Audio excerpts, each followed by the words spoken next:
One of my best friends has recently gone through a breakup, and we all know how painful it can be. None of us gets through adult life without our heart getting broken a couple of times, at least. Some of us choose to embrace the wide spectrum of emotions that arise in us after a breakup, from sadness and anger to relief and confusion. But some of us choose to deny or suppress them, hoping they would hurt less. But in reality, it only gives these emotions more power. If you clicked on this video, you may be going through the same. I have also experienced breakups, heartbreaks, plenty of times. And I hated that it always took so much time from me. It almost killed me. It pushed me into deep depression at times and left me bruised. So I have developed a method for myself that would allow me to heal and get closure quicker and to get over the other person in a relatively short time.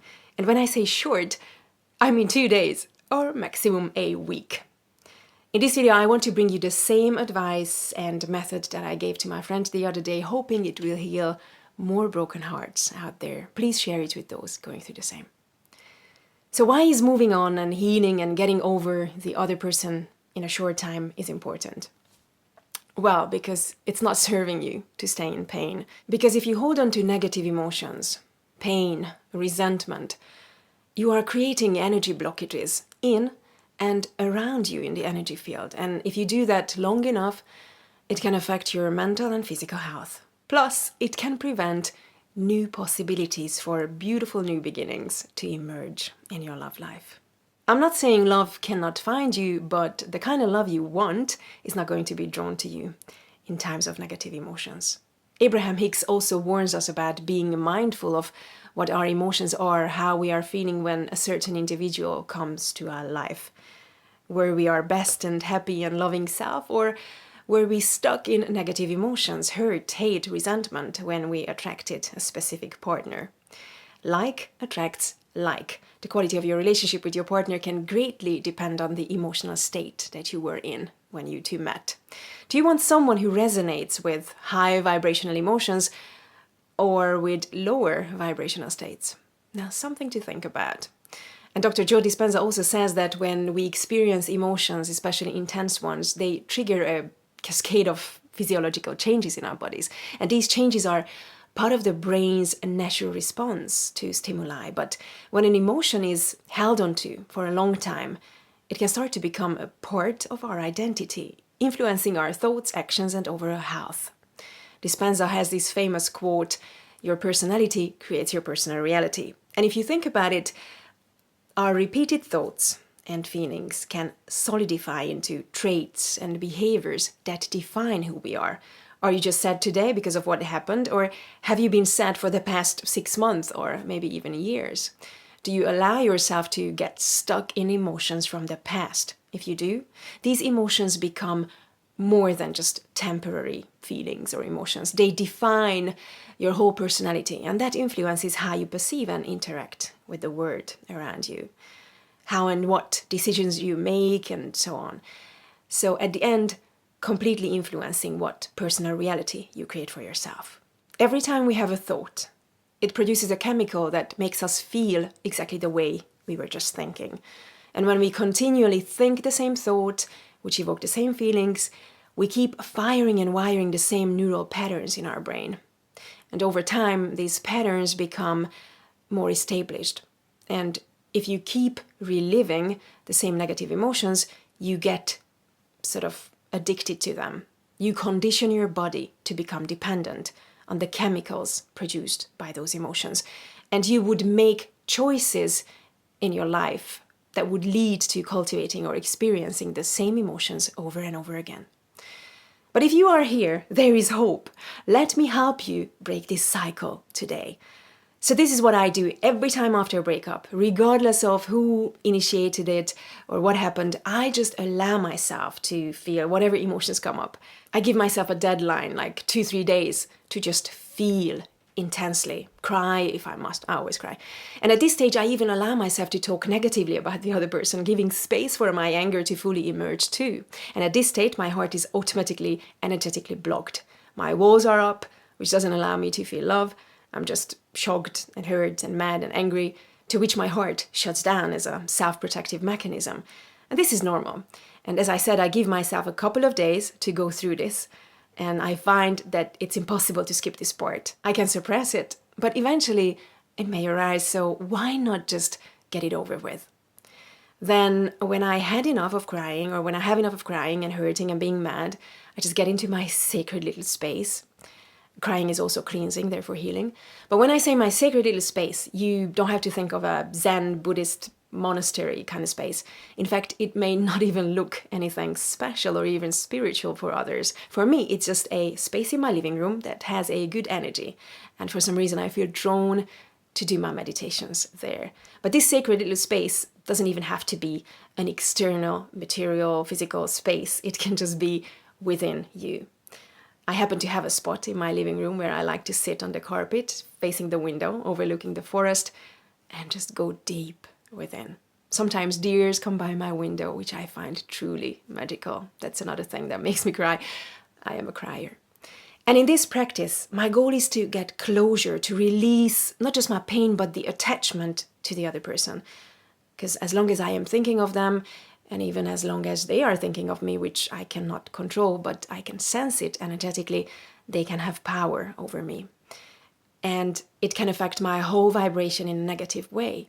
And it can keep me stuck, not just in a negative vibration, but also stuck in their energy. So at this mental and emotional state, I like to call in my partner or ex higher self and my higher self, and I let them interact with each other. I actually visualize ourselves in a smaller scale in front of me, like somewhere up in the air.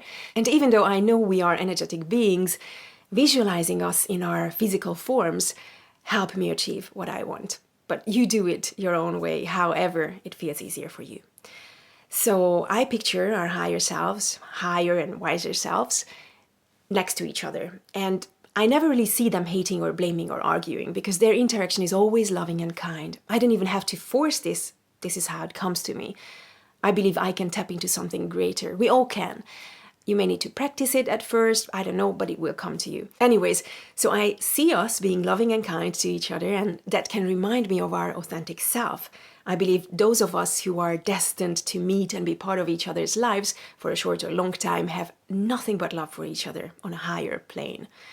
And even those who hurt you had to hurt you to help you grow or learn something.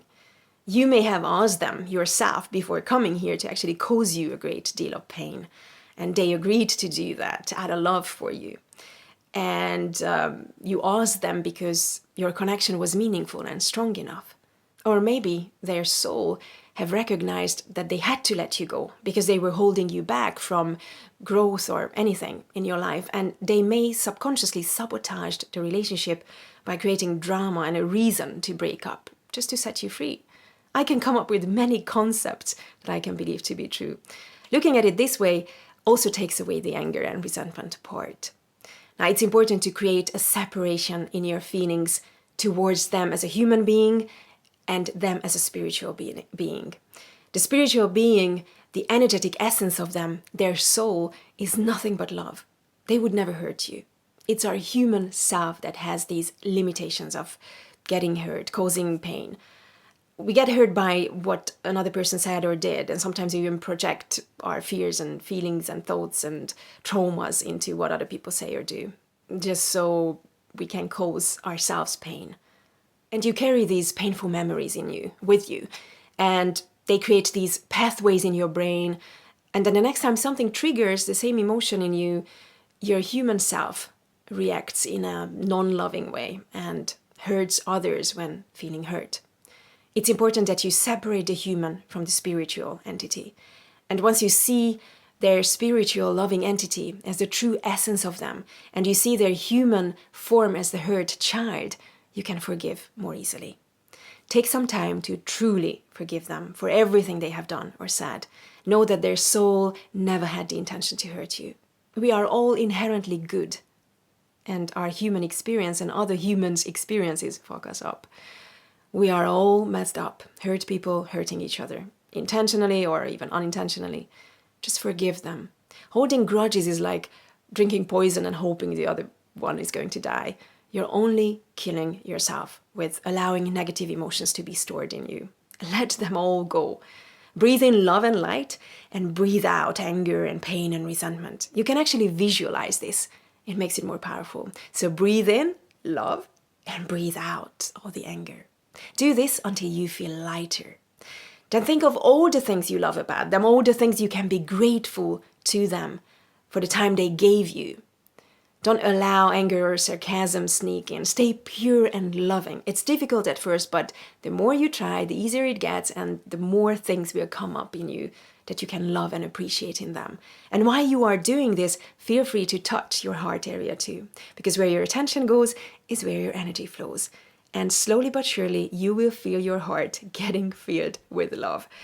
I normally cry at this point too. Stay in this practice until you truly feel your heart getting full, until you feel so much love for them and gratitude for this experience with them that it just overflows, love overflows in you. You can also try to find the lesson that you have learned from this experience, helping you cultivate more gratitude in you. And when you're ready, thank them. Like actually say thank you for it all. And do not rush this part. Make sure that you do thank them and you truly feel grateful. And after that, just say, now I release you. I release you with love. Take a deep breath in and release their energies, your bond to them. Release them with love. You can even visualize these, I don't know, maybe like golden threads connecting the two of you and how these threads dissolve, and then you just see the image of them floating away from you. When I do this in the evening until I feel nothing but peace and love in me, I go to bed and I wake up feeling so rested the next day. Not just physically, but spiritually and emotionally too. Like if their words, actions, and negative emotions they caused in me hold no more power over me. I feel so much lighter and at ease with everything. I smile more, I feel happy and more connected to my inner being. If the negative emotions creep back in a couple of days, then just do the same releasing process again. This method helped me every time, no matter how ugly or painful the breakup was and how many little pieces my heart broke into. And there are some other powerful tools that you can use. For example, listening to lots of self-love meditations. I actually offer a couple of truly powerful and beautiful ones in my webshop. And the other very, very important step is to heal your inner child. No one is going to heal it for you. And breakups, feeling abandoned, can trigger the unhealed childhood wounds in us. Healing your inner child is crucial to operate in a healthy adult way in a relationship. I have created a meditation to help you with this process, also available in my webshop. I will leave the link below. And if you want to try different self-loving and inner child healing meditations, I recommend my self-love package with my favorite 4 healing meditations, offered at a special price. Now, good news is I have now created a 7 lessons long inner child healing course, which you can find on Insight Timer if you are a premium member. And I have also listed it in my webshop. If you get the one from my webshop, you will have access to an online ebook with real flippable pages. And each lesson has an audio playing button. So if you are tired of reading, you can just click on the play button and listen to the audio version. And this course also includes 3 meditations. And it's just truly special and transformative. I've done this course myself, and I believe it can help you too. I actually designed it for deep emotional healing and personal growth. I think it's ideal for anyone seeking to heal past traumas, enhance self-compassion, and just build resilience. It guides you through understanding your inner child and the effects of past experiences on your emotions and behaviors, and you will learn reparenting skills, explore methods to mitigate trauma's impact on the brain, and engage in meditations and exercises for self-compassion and forgiveness. It's not just suitable for everyone, but I would prescribe it for every human. I have just published this course on Insight Timer, where I'm also a teacher, and already almost 300 people started it. I leave the link to it and to my webshop below, and someone left a beautiful comment after the first lesson that I just read today, and it really touched me. This is what she wrote. Just listened to the first session twice. So many emotions, almost to the point of overwhelm, tell me that this is a necessary part of my journey. I've never thought much about inner child healing and think perhaps that was my mind protecting my heart. I'm honestly a little afraid to write a letter to the child I was, but feel that a lot of that fear comes from the child herself. She needs me. So thank you for bringing me to a place where I didn't know I needed to be. Now go to visit the links and see which resonates with you the most, taking the course on Insight Timer or buying it from our web shop, or maybe just downloading the self-love meditation package with 4 different meditations. Either or, remember that you are not alone in this journey. If you need any support or guidance on the way, please do not hesitate to reach out. Until then, take care of yourself, heal your broken hearts, and don't forget to like and share and subscribe, because it costs you nothing, but it helps me grow this channel and reach more people like you. Take care.